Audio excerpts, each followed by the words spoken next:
Are you a professional pillow fighter? Or a 9-to-5 low-cost time travel agent? Or maybe real estate sales on Mars is your profession? It doesn't matter.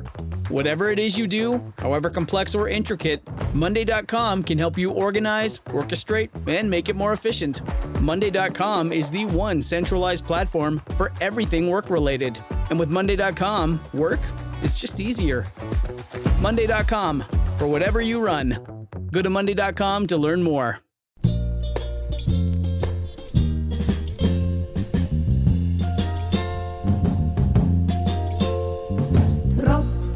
Regen auf mein Kopf.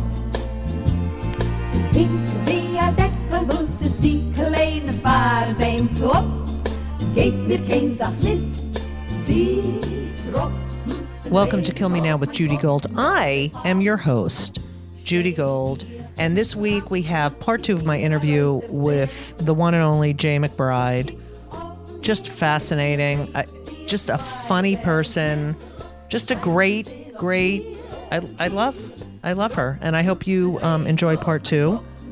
These are stories that need to be told, and she is fucking hilarious. So, right now I am in Israel, Eretz Israel, Shalom, and I'm watching Ben play basketball, and hopefully I'm having a good time because I'm recording this intro before I leave. So, I hope everyone has a wonderful week.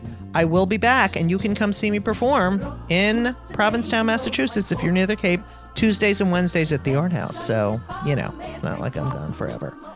And I'm sure I'll have some very fun stories. So, sit back, relax, and enjoy the show. So, your father dies. Your mother is still alive when your father dies, correct? Yes. And you feel this sort of lift, I guess. And you work at Borders Books, and that's when you were working there is when you decided to transition. Right. But then I guess Borders closed. Yes. And you end up getting a job at Macy's. Yes. And they put you in the men's locker room and make you use the men's bathroom. No, I could use the women's restroom. Oh. I had to use they put me in the men's locker room. Like, no one got naked in the locker room. Right. Just put in there. Yeah. Yeah. It was just like to put my stuff in. It was like I was in the men's locker room. Was this in New York? In city? Albany. So were people like, what the fuck are you doing in this? Not really. It was, no, it was sort of like, like whatever. They didn't really. So right. No one said anything. I didn't even realize it was the men's locker room till I just assumed it was the only locker room till someone's like, no, the women's locker room's over here. And I was like, oh, that makes sense. Is that sort of like a ping in your heart? Like, yeah. Oh, 100%. Yeah. It's same. Yeah. Someone came to me one day and just said, like, how do you take it with all like the people in the cosmetics department, like making fun of you all the time? And I was like, I know. And I'm thinking like, these motherfuckers, who the fuck are you? Yeah. And they would never say it to my face, of course, Were they all women in the cosmetics department? No, women and gay men. Yeah. It's just so funny how you can just eat your own, It's so fucking annoying to me. Okay. You transition. How do you deal with your family? And how do you tell your mother? How do you tell your brothers? What is that process like? Right. So I kind of had a conversation with my mom, like about 2 months before I made the decision to come out full time. And just like, hey, by the way, I have some issues with my gender and I'm going to be dealing with it. And that's it. I didn't really say anything else. I guess I assumed she would read the lines, but I don't know. My brothers, though, I decided to send an email, which is, all right, paper. So I'm up till like 2 a.m. and I'm typing this long email out. It's like it's huge. It's huge. It's not on some bullshit Yahoo account because it's like, 2006 or whatever. And I typed this out and again, 2:30 a.m. It took forever. I got finally like, all right, just send it. I clicked send. And then immediately an error message pops up. Like, there's nothing in the subject line. Would you like to add a subject? Oh God. Fucker, you motherfucker. So then I do. And then what'd you put in the subject line? Right. Sup, bitches? I don't know. Something stupid. Yeah. buddy, Bro. Yeah. Hey, bros. Right. Yeah. Right. And so I figured out that's it. Okay, I'll send it. I'll see what happens. I'll go to bed in the morning. I'll deal with the aftermath. And like the emails were like the first email I got was actually my brother called me and said, "Hey, are you okay? What do you want me to do? How can I help?" That was my younger brother. Oh, can I have his name? Brian. Brian, I love you. Okay. Right. And then my older brother, his email response was, "I'll let you two handle this," or something like that. I was like, what the fuck does that mean? Who are the two people? My two younger brothers. Okay. Right. And then, but my other younger brother, Keith, has also said like, "Hey, wow, that's a lot. If you need to talk, let me know." I love Brian and Keith. They're great. They're great. They're so and good. Brian Keith was a good actor, and I loved him. And your older brother, fuck. Okay. Well, so, and then you told your mother, but she just didn't have a response, or? Yeah, it took her a while. Like I think the email was just to the brothers. I figured I'd have a longer conversation with her. But everyone started calling her that morning, so then I had to her. And she never really, like the way I put it, like she never really turned her back on me, but it took her a while to come around. Right, of course. But she went to her sisters. Like my aunt told me this, like how she went to her. Yeah. And said, "You'll never guess what's happening with my name was John at the time. I'll say right. John. And I know dead naming. I'm going to get banned for dead naming myself. But oh please. Yeah, but and my aunt was like, "I don't know, he's gay," and she was like, "No, worse." That's funny. Oh God. But my aunt was like, "Yeah, I just assumed he was gay this whole time. I just like, of course." Oh my God. Do you have that in your act? You have to put that in your act. Oh, this really? is how my family, reacted. Right. My mother went to her sisters and said, "You're never going to believe what's happening." And oh my God, that's so funny. Worse. Okay. Yeah, I just love that. Worse. Yeah. So what did it feel like? I mean, I know transitioning is a long process. You have to start taking, drugs. When you presented as Jay, as who you really are for the first time, and your family saw you, right? What was that like? That sounds like a nature documentary. Yeah, I know. Emerges, presenting herself to the world. Here she is. Yeah. It was amazing. Like the day I went, like they used to call it going full time, which means like you're actually like out there in the world. Like it's almost like you walk out. It was amazing.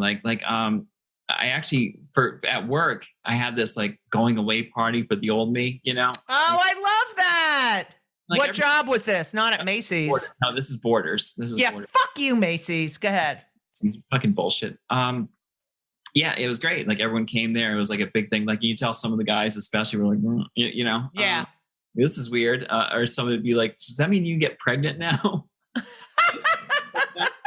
Like those people are Trump voters. Okay, right. And you're like, well, all right, whatever. At least they're here and they're supportive. But my parents, I think, like it was still weird. It was still, or with my mom and my brothers, it was always weird. At first, it's like they were doing their best. And God love them for doing their best, but there was still a lot of tension there. Right. I think it was like probably about 3 years into my transition. My mom and I did a trip to Boston, and we went to Salem, and it was we just really had such a great time together. We were bonding the whole time. It was really. I love that. And I think after that, we just became like just super close, like closer than ever. And when did she die? 6 years ago next month. Oh, my mother died 7 years ago. It's the worst. Not competition. Oh yeah, and my father died when in 1990. Okay, so so I've been an orphan longer than you is what I'm trying to say. Fine, okay, fine. Okay. But you know what? Fine, I guess. All right. So the story you told on something that I listened to was that Jazz Jennings, who I know her family, I know her because I did a show for Cyndi Lauper at the Beacon, and Jazz was on. Oh, nice.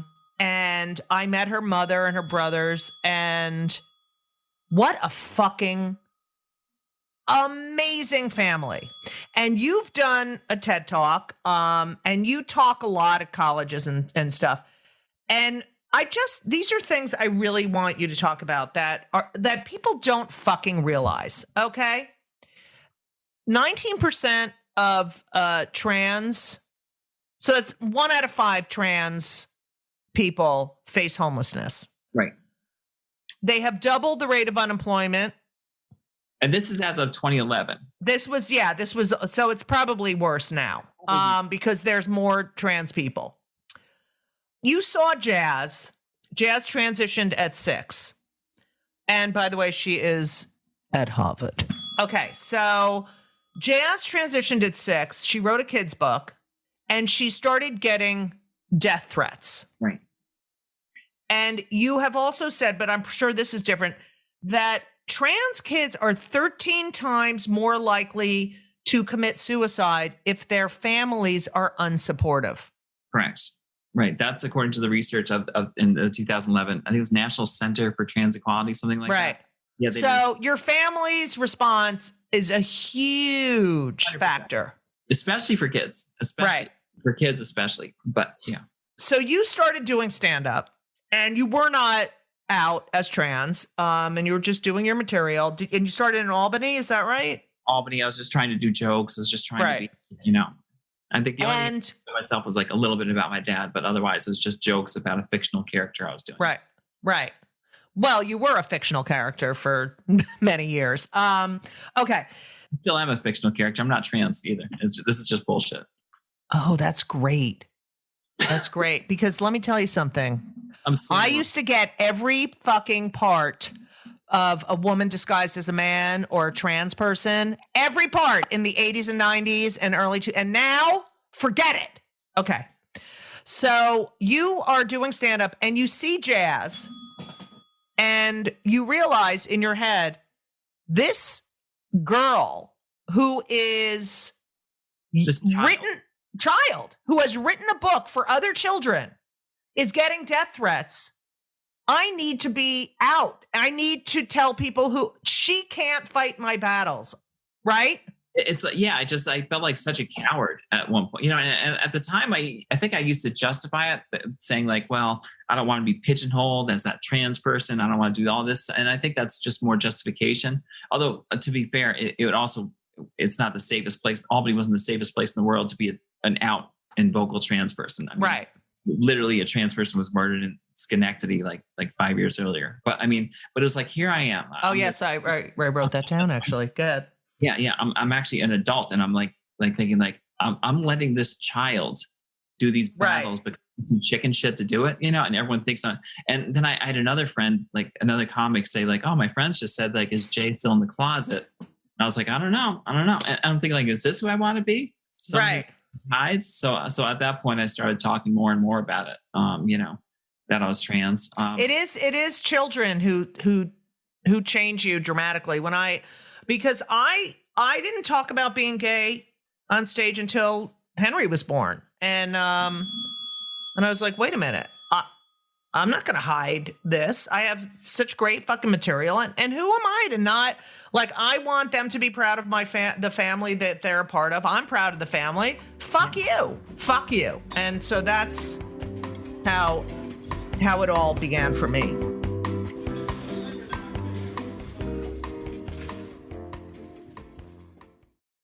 This episode is brought to you by Progressive Insurance. Fiscally responsible, financial geniuses, monetary magicians. These are things people say about drivers who switch their car insurance to Progressive and save hundreds. Visit Progressive.com to see if you could save. Progressive Casualty Insurance Company and Affiliates. Potential savings will vary. Not available in all states or situations. You say that Caitlyn Jenner, who I am not a fan of. I love the way you describe her as she is not the poster child for trans. Right. And people pay so much attention to her. She's the poster child for rich white ladies who can get facial surgery. I mean, here's the thing about she is in a completely different socioeconomic bracket. And I mean, tell me if this is an anti-trans thing to say, But for me, when I look at Caitlyn Jenner and the way she is so privileged, it is because she has lived her life mostly as a cisgender privileged white male. Like, when I say cis, I'm like, right. On the Wheaties box. And let's face it, the most privileged of the most privileged, like an athlete, right? Like our athlete, how like that's immediately lifts it up. This person is I feel like, yes, Caitlyn Jenner brought a lot of attention to the trans issue, but she's still against gay marriage. Right. I mean, think about that. She also, when she was running for mayor or governor, whatever the fuck she was running for, she was like, I can't believe we want this high speed rail. When I fly my private jet, it's right. San Francisco. It's like, who the fuck are you? You ask. And there's some things like, look, am I going to say that Caitlyn Jenner's a man? Of course not. Caitlyn Jenner is a trans woman. That's absolutely fine. But there's some things like the people who produced and directed The Matrix, the Wachowskis sisters. Like someone posted they transitioned after Matrix 3, someone said they're actually like the highest grossing female directors of all time. I'm like, hold on. What? I mean, it's something like that. It's like, well, look, you have to take into consideration the fact that they did this as with the privilege of being male. Right. Right. That got right. them. And you can't now suddenly say like, oh, you did it because you're a woman. No, like women have to work harder at everything. Nice. When you transitioned fully, I'm not saying this as a person who is trans. I'm saying as a trans woman. As a woman, did you see how people treated you differently than before? 100%. It was like little, like, people would always be like, hey, like guys hitting you on the street. That's right. That's terrifying. I mean, as a woman, you worry about it too. As a trans person, when they find out you're not right, what woman, that's even worse.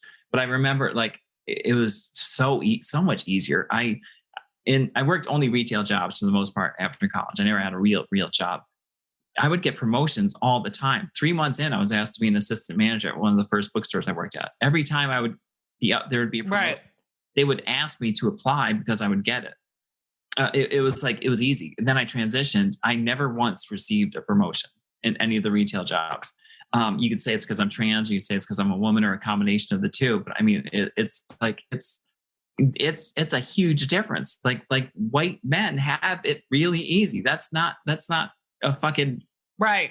I mean, my old co-host Hennessy, who's trans, who's a trans man, said, he told me it is being in the world. It is crazy. It is crazy how entitled and the way people treat you when you are a white cisgender male, Yeah, I mean, look at all these like shooters. Like these are all cis men, right? These shootings, right? It's like I feel like they get so angry when people say male privilege and stuff like that. It's just like when you could say like a class of people has it easier. That doesn't mean each individual person has it easier.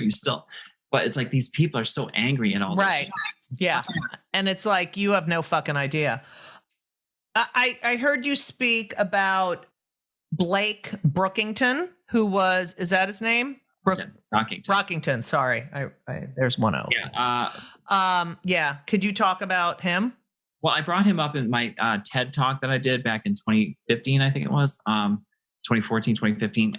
He was someone who, when I highlighted the fact that so many trans kids were committing suicide in the talk, and he was someone I brought up. He was someone who was in the foster system. His parents disowned him. He ended up with a foster family who disowned him. He was like a kid who like could have done so much in this world. I feel like he was actually the prom king as a trans man, became a prom king, and he committed suicide. I think it's senior in high school. And I mentioned another one in there, Leah Alcorn, who was also jumped in front of a truck to commit suicide because her parents put her in conversion therapy. And it's just, and still like Leah Alcorn's actually buried under her male name, male clothes. It's horrible. Yeah. And it's just like, it's like all this stuff, like this person could still be alive if the parents just weren't so anti-trans. If they right. And also if they got to see your comedy, you know, maybe I've had so many people reach out to me, you know, through the years, but yeah, that's why your comedy is so important, and representation. What, you talked about that there are obstacles you were not anticipating after you transitioned. Can you talk a little bit about those? I mean, I think like the biggest thing, just like that, when you no longer have that male privilege, you know, that's the biggest obstacle, I think. Are you like, what the fuck? Yeah. It's like, excuse me, do you know who I am? Right. It's like you no longer have VIP right. access at the lovely right Vegas casino. I know, it's just beautiful, that view. Yeah, it's a lovely. There's nothing like a parking lot in Vegas, you know. It's great. It's amazing. I can see the tops of most buildings. Yeah. Dating is just another thing altogether, which I don't even try to get into. I don't know. I don't know what the biggest obstacle was. I think it was just like the fact that it's to have the deck stacked against you so much. It's it's a lot. I mean, I joke around about like Leah Thomas, the swimmer. You know, yeah. When I talk about how how now obviously like that's been like the policy's actually changed because of Leah Thomas. Now you can't compete if you transition after the age of 12, which I think is the right move. But I say, like, if let's say Leah Thomas has an advantage in swimming, and I think she does, it's literally the only thing where trans people do have an advantage. That is so funny. Like, just come on, just let us all have this one sport. Right. That's hilarious. I agree with you on that as well. And I'm not anti-trans at all. I just, there's certain things that are just. Yeah. I mean, are you saying that she has no advantages after all the testosterone? It's like right. Your stature, like. Yes. And I mean, what kills me though, what really infuriates me the most is like the same people who are making fun of Leah Thomas and saying like talking about her looks, her stature, how she's cheating, are the same. Where if Leah Thomas transitioned at 12, she wouldn't be swimming. Right. She would be happy, and she would be very, very happy, and it would be great. It'd be great for everyone. But the same people who don't want her swimming also don't want her transitioning at 12. So they want her to wait till she's an adult, right? So they can make fun of her, right? And they can't beat her in a fucking race. Okay. I wanted to ask you, do you feel safe? Now, what are you trying? What do you mean? No, saying? Are there times that you feel unsafe? Yeah. It's worse now than it was 5 years ago, for sure. Wow. I go to red states all the time. I would I would drive to the south to the roads. I would drive. I wouldn't fly. I would drive. Bullshit. Same. Yeah. And feel fine. But ever since Trump, man, I don't. It's crazy how much being trans is now viewed as being the enemy to that alt-right bullshit. Right. So I don't. Even here, I'm like looking around. I did. And in New York, I was at Stand Up New York. I stopped putting my veils in for the most part. But they asked me to headline this one show. I said, yeah, sure, whatever. And I did it. Down the street at the Beacon Theater was this alt-right event, and there was an after party at Stand Up New York. I'm thinking, do you fucking want me to? Are you kidding? When was that? That was like 2 weeks ago, and I'm like, do you want? Oh, I'm not. I'm fucking. That is bad. That is not good. Like, you really want me in this situation? Are you out of your fucking minds? And like shit like that. Like I mean, even like the Proud Boys, they've always been pieces of shit, but like 6 years ago, what they would do, their biggest thing, they would like try to drink milk and name breakfast cereals while someone's punching them, bullshit like that. Now they walk around with fucking machine guns. Right. And everything is so much dialed up, so much. Right. Absolutely. When I first came out on stage, I had already been doing stand-up for quite some time, and I had an HBO special, and I'd done all these evenings, the Improv and VH1. I mean, you're really one of the trailblazers for not just LGBT, but women comics and you're just absolutely. Okay. It still doesn't make up for the article. I'll try. Damn it.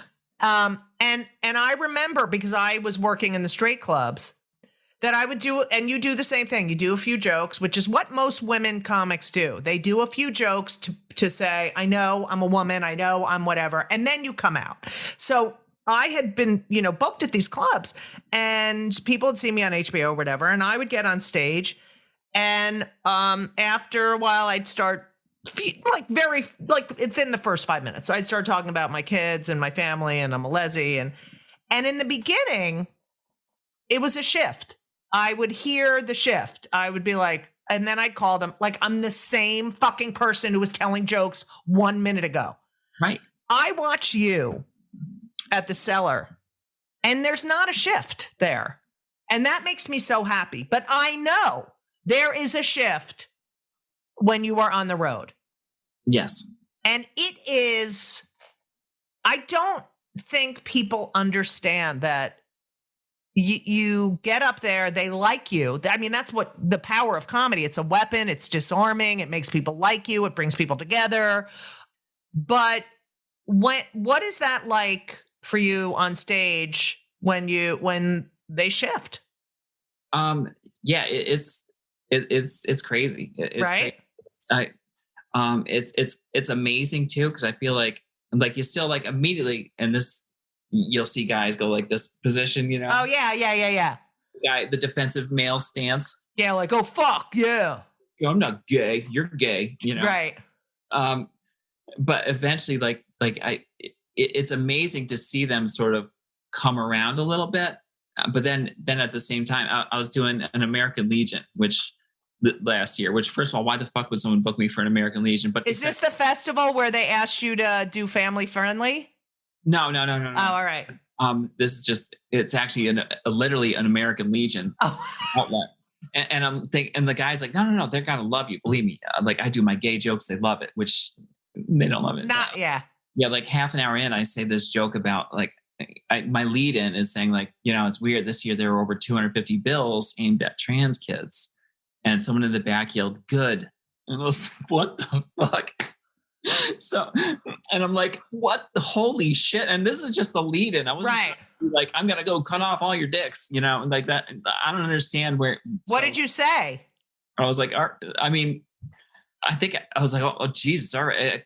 Like it was like, how American Legions have those like pictures of all the people in those stupid uniforms. Yeah. I've been making fun of them earlier. So it's like, oh, I'm sorry. You want me to go back to calling all your fucking founders pedophiles again? And they loved it. They loved it. Oh, that's good. See, you got to call them out. That's so fucking awful.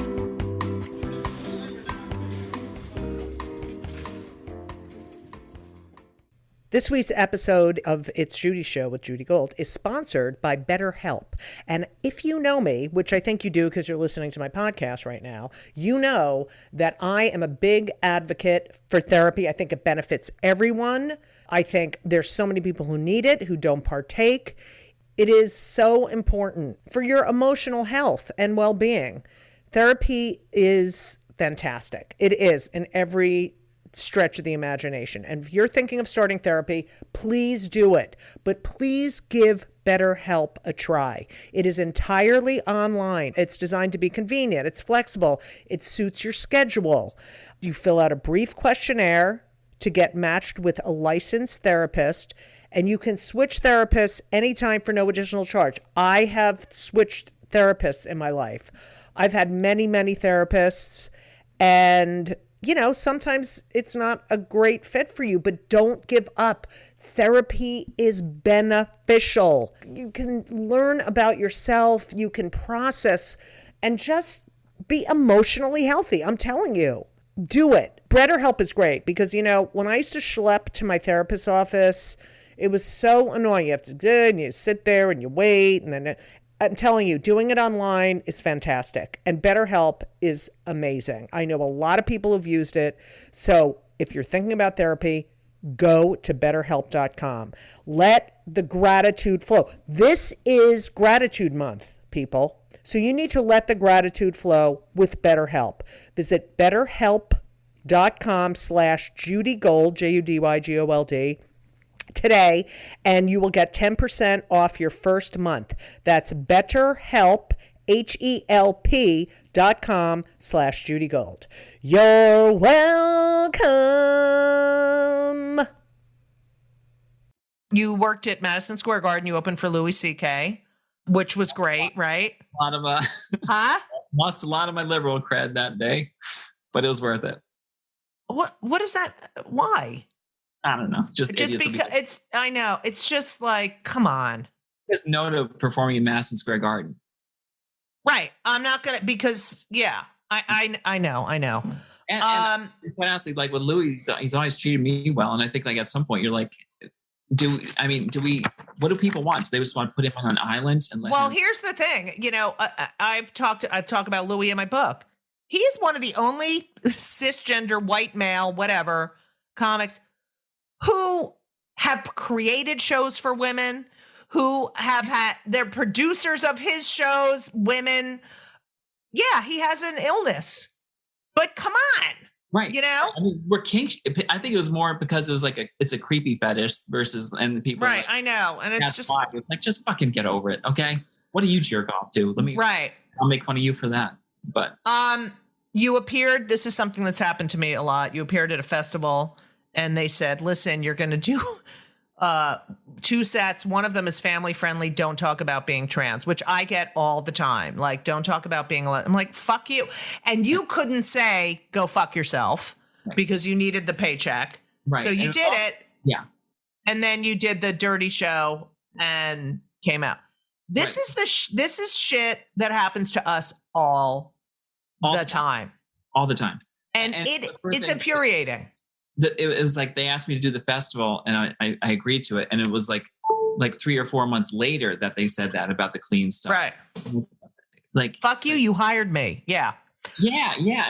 And everyone's just like, I totally understand if you don't want to do this. I totally understand that. I'm like, no, I did it. And this is before Trump. And it's, he really fucked this country up. Really fucking did. But it was in Nebraska where they don't know. Right. They've never seen it. But after the second show, people were really coming up and like blown away. Right. You're pretty funny, actually. I didn't. Right. Yeah. Cause you're a fucking asshole. Right. And some people be like, my cousin is actually trans or like. Yeah. That's the best part when they come. Before we wrap up, I asked 2 questions, but before I ask those 2 questions, I really want your take on Chappelle. Okay. Now, I have, I am a comedian and I believe in free speech. But I also believe that, you've said less martyrs, more fighters. You also, your motto is you can't hate someone whose story you know, which is a Margaret Wheatley quote. And I remember Eddie Murphy with he was like, fag this, fag, like terrible, AIDS and all that. I mean, I don't know because I'm a comedian and it's just such a hard situation. I believe he should be able to do whatever he wants. 100%. Yeah. I absolutely like there's 2 things. One, he should be able to say whatever he wants, but also I don't have to watch it and it's okay. Right. Watch it. You know what I mean? Right. Do I find it he I don't know. Did you see, I was actually on stage at the Cellar for almost half, more 45 minutes or something like that. When was that? It was 6 months ago. Something. Oh, right. Okay. He was doing a special in the lounge. Right. In the bar. And and Liz from the Cellar just comes out, Bill Hanley had just gone on for 2 minutes. Right. Liz just walks over and goes, light him now, Chappelle. And I was like, oh, what the fuck? So then I was like, all right, I'm gonna bring him up. It's like, all right, this is weird. I was nervous as hell, to bring him up. So I give him the best introduction ever. I'm like, oh, he's amazing. We're so lucky at the Cellar. We have people dropping by. Give it up for the one and only Dave Chappelle. It was great. And the crowd blew up. And Chappelle said, as I was walking away, he's like, man, if this were Jeopardy, the category would be things you never thought you'd hear a trans person say. That's so funny. But and then I go to he's on stage, he's doing his thing. I go to the bathroom and he asks about me. I'm in the bathroom of the bar and he asks about me. And Ryan Reese, one of the other MCs, is knocks like, Jay, he's asking for you. Yeah. I'm like, I know, I'm peeing, And then someone else comes running into the Jay, he's asking for you. I'm like, I'm so I hurry up, I go on stage. Yeah, and I think part of him expected me, he said he wanted me to say, I thought your special was great. but he said, like, did you watch my special? I was like, no, Yeah, good for you. I did. I'm not going to lie to him. And the truth is, I don't know if you're the same way, but I see comedy every single day. I know. Why do I want to watch people's specials? I know. Fuck that. I'm too busy. That's what people say to me all the time. They're like, did you watch this? And I'm like, okay, you're an occupational therapist. Did you want to watch like videos of people teaching, people how to hold a spoon? No. So shut the fuck. Yeah.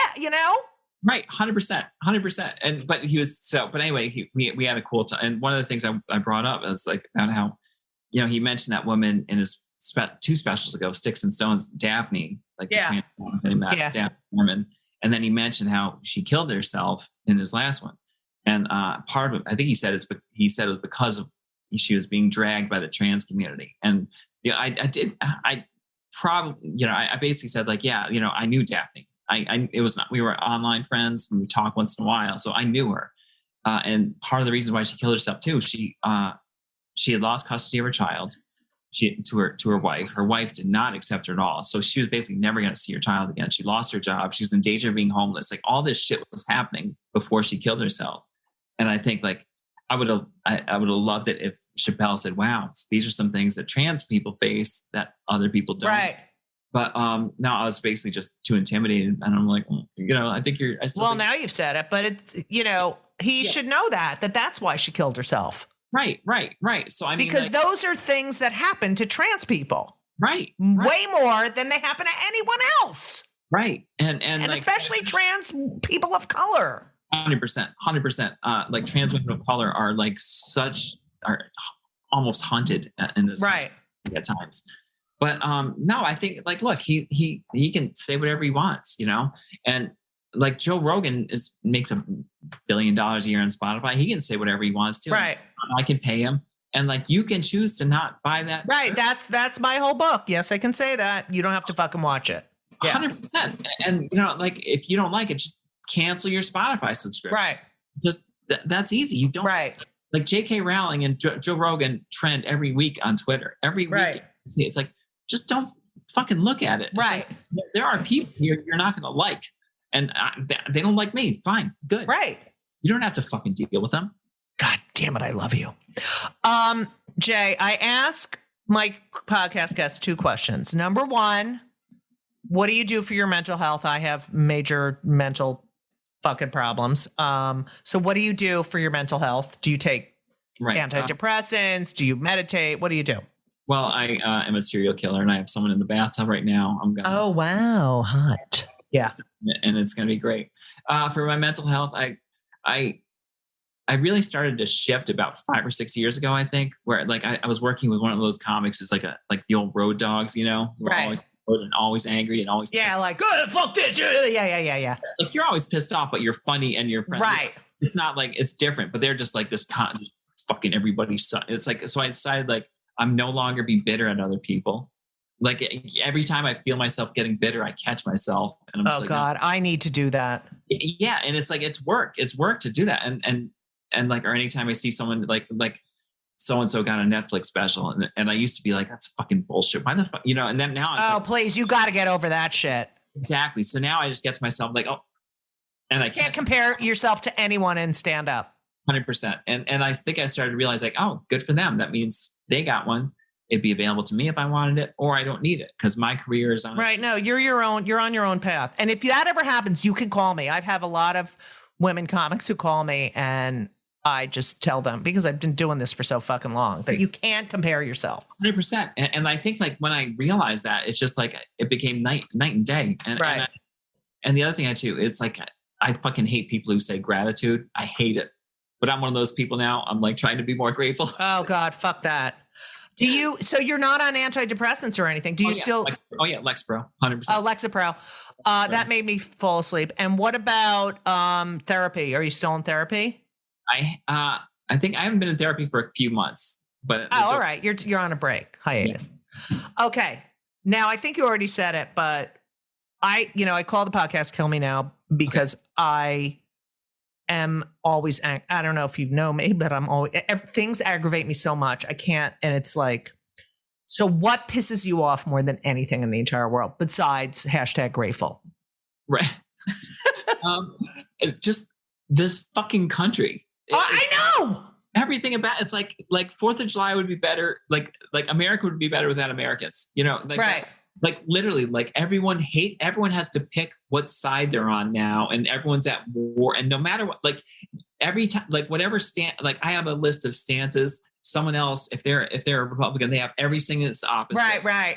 Fight about every little thing. It's like, fucking get over it. Just fucking get over it. You know? It's true. That's so funny that you say Americans, because when you said that, I was thinking, because this country was founded, it was founded kind of by people who are brought here against their will and then not treated as 3/5 of a human being. But then, immigrants, like that's who created this country. And now these motherfuckers who are quote unquote American, I can't, it's so embarrassing. Like, it's like, every time I'm on stage, if there's someone from another country, I'm like, what do you think? And they're like, well, I don't know what happened to you people, but it's true. And like part of it, this sounds almost like the opposite of what I just said, but you see these people on the other side, like constantly with these bad facts, right? Stupidity that they think they're experts. Yeah, it's like, open your fucking eyes. We're not necessarily all enemies here. You can listen to this point of view and not, right. But no. Yeah, it's bad. It's bad. Jay, I really want to work with you. I want to go on the road with you. I think we would have so much fun. And I think you're so great. Where can people find you? Well, on Twitter and Instagram are probably the best places. JayeMcBride. McBride. McBride. And I'll be on the road with Amy Schumer from August to November. Oh, great. So now Amy's got you, and I'm fucking, it's like, if I get a gig somewhere, can you come and open for me? I love Amala. And I'll like, even if I have to carry her bags, if I have to babysit Jean, I'll do it. That baby's so cute. Christina, I was on a Netflix special with Christina Pazitsky, I never met before. And I was kind of excited, I think she's great. So I was like, by the way, hey, I just want to introduce myself. She goes, you're the nanny, right? That's hilarious. And then afterwards, like, I'm such an idiot. It was so right. Funny. But that's so funny. I was the nanny, and I was like, it was great. Oh, all right. Well, be safe. Call me anytime. Thank you. Yeah, this was so much fun. Sure, I would love that. Thank you so much for listening to part 2 of Kill Me Now with the one and only Jaye McBride. What a great story, huh? Right? Do I know how to pick them? Kill Me Now is produced by Laura Vogel, edited by Colin Schmaling. This podcast would not be possible without the help, love, and dedication of Brittany Jo Sowards, who is married to Samuel Richmond. If you like the show, which how can you not, because you're still listening, please subscribe. Please leave a review, 5 stars, because I want to keep doing the podcast, but I can't keep doing it if people don't subscribe and leave reviews and tell their friends about it. Read my book. Yes, I can say that when they come for the Comedians We're All in Trouble. Come see me perform. I am, in Provincetown, Massachusetts, at the Art House, Tuesdays and Wednesdays. Through August, and I am in Saratoga Springs by Lake George. I think that's August 8th. No, I think it's August. Yes, it is. It's the 18th. So get your asses there. And if you're still listening, I fucking love you so much. I hope there are no horrible things happening right now. Please, vote and fight. And I don't know what's going to change, but hopefully something will change. I'm going to think of something positive now to say. Can't. But I am going to go eat a sandwich now. So if any of you are hungry, go get yourself a sandwich. Even if you're gluten-free, go. I love sandwiches. How much do you love sandwiches? It's like my favorite thing. And chips, unfortunately. But that's all. Thank you for listening. Thank you for your love and support. It means the world to me. And as we always say, so long.